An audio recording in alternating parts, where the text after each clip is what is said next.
ലേവ്യ പുസ്തകം 9-ാം അധ്യായം.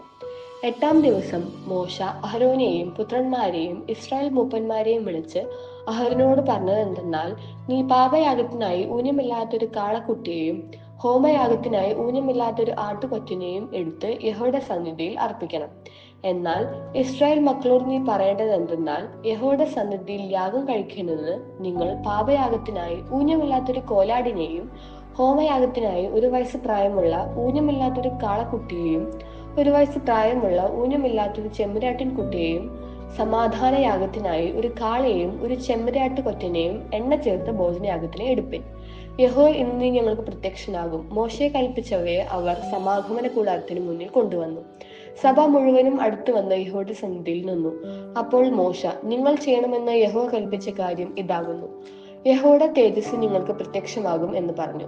അഹരോനോട് മോശ, നീ യാഗപീഠത്തിന്റെ അടുക്കൽ ചെന്ന് യഹോവ കൽപ്പിച്ചതുപോലെ നിന്റെ പാപയാഗവും ഹോമയാഗവും അർപ്പിച്ച് നിനക്കും ജനത്തിനും വേണ്ടി പ്രായശ്ചിത്തം കഴിച്ച് ജനത്തിന്റെ വഴിപാട് അർപ്പിച്ച് അവർക്കായിട്ടും പ്രായശ്ചിത്തം കഴിക്ക എന്ന് പറഞ്ഞു. അങ്ങനെ അഹരോൻ യാഗപീഠത്തിന്റെ അടുക്കൽ ചെന്ന് തനിക്ക് വേണ്ടി പാപയാഗത്തിനുള്ള കാളക്കുട്ടിയെ അറുത്തു. അഹരോന്റെ പുത്രന്മാർ അതിന്റെ രക്തം അവന്റെ അടുക്കൽ കൊണ്ടുവന്നു. അവൻ രക്തത്തിൽ വിരൽ മുക്കി യാഗപീഠത്തിന്റെ കൊമ്പുകളിൽ പുരട്ടിയ ശേഷം രക്തം യാഗപീഠത്തിന്റെ ചുവട്ടിൽ ഒഴിച്ചു. പാപയാഗത്തിന്റെ മേധസ്സും മൂത്രപിണ്ഡങ്ങളും കരളിന്മേലുള്ള വപ്പയും അവൻ യാഗപീഠത്തിന്മേൽ ദഹിപ്പിച്ചു, യഹോവ മോശയോട് കൽപ്പിച്ചതുപോലെ തന്നെ. അതിന്റെ മാംസവും തോലും അവൻ പാളയത്തിന് പുറത്ത് തീയിലിട്ട് ചുട്ടുകളഞ്ഞു. അവൻ ഹോമയാഗത്തെയും അറുത്ത് അഹരോന്റെ പുത്രന്മാർ അതിന്റെ രക്തം അവന്റെ അടുക്കൽ കൊണ്ടുവന്നു. അവൻ അത് യാഗപീഠത്തിന്മേൽ ചുറ്റും തളിച്ചു.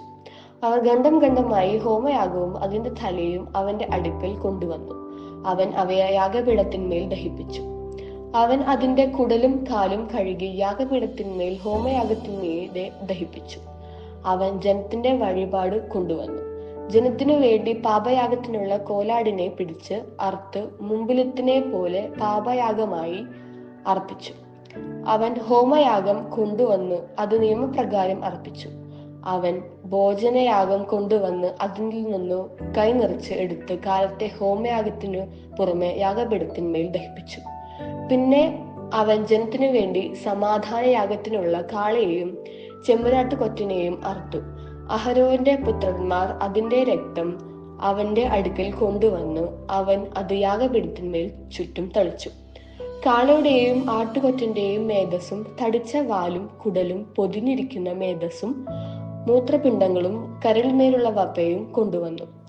അവർ മേധസ് നെഞ്ചുഖണ്ഡങ്ങളുടെ മേൽ വഹിച്ചു. അവൻ മേധസ് യാഗപീഠത്തിന്മേൽ ദഹിപ്പിച്ചു. എന്നാൽ നെഞ്ചുഘടങ്ങളുടെ വലത്തെ കൈ കുറവും. മോശെ കൽപ്പിച്ചതുപോലെ അഹരോൻ യഹോവയുടെ സന്നിധിയിൽ നീരാഞ്ജനാർപ്പണമായി നീരാഞ്ജനം ചെയ്തു. പിന്നെ അഹരോൻ ജനത്തിനു നേരെ കൈ ഉയർത്തി അവരെ ആശീർവദിച്ചു. പാപയാഗവും ഹോമയാഗവും സമാധാനയാഗവും അർപ്പിച്ചിട്ട് അവൻ ഇറങ്ങിപ്പോന്നു. മോശയെയും അഹരോനെയും സമാഗമന കൂടാരത്തിന് കടന്നിട്ട് പുറത്തു വന്ന് ജനത്തെ ആശീർവദിച്ചു. അപ്പോൾ യഹോവയുടെ തേജസ് സകല ജനത്തിനും പ്രത്യക്ഷമായി.